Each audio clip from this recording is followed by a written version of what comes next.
कोर्टाच्या निर्णयाच्या विरोधात जाता येणार नाही असं म्हणत यंदा नियमात राहूनच दहीहंडी साजरी करा असा सल्ला मुख्यमंत्री देवेंद्र फडणवीस यांनी दहीहंडी समन्वय समितीला दिलाय। दरम्यान कालपासून पोलिसांनी दहीहंडी मंडळ आणि दहीहंडी आयोजकांना नोटीस बजावायला सुरुवात केली। 4 थराच्या वर हंड्या आपल्याला उभारता येणार नाहीत।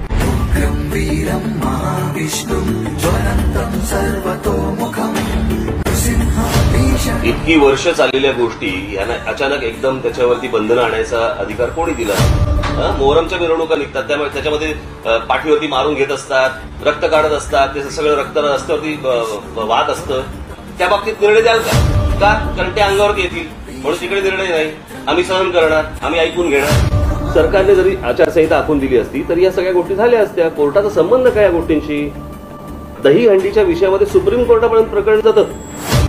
मग कसं आहे, मग या सगळ्या मंडळांवरती जर समजा उद्या सरकार कारवाई करायला लागले मग हे भडकेल प्रकरण। हा परिस्थितीचा विषय नाहीये। प्रश्न असा आहे, आमची लोक तयार आहेत। आम्ही जर डोकं शांत ठेवायचं असेल तर मला असं वाटतं समोरच्याने पण डोकं शांत ठेवलं पाहिजे। तुमचा मूळ विषय असा आहे की असं कोर्टाने सांगितलंय, तुम्ही तुमची भूमिका काय आहे? दहीहंडी पहिल्यासारखीच साजरी होणार।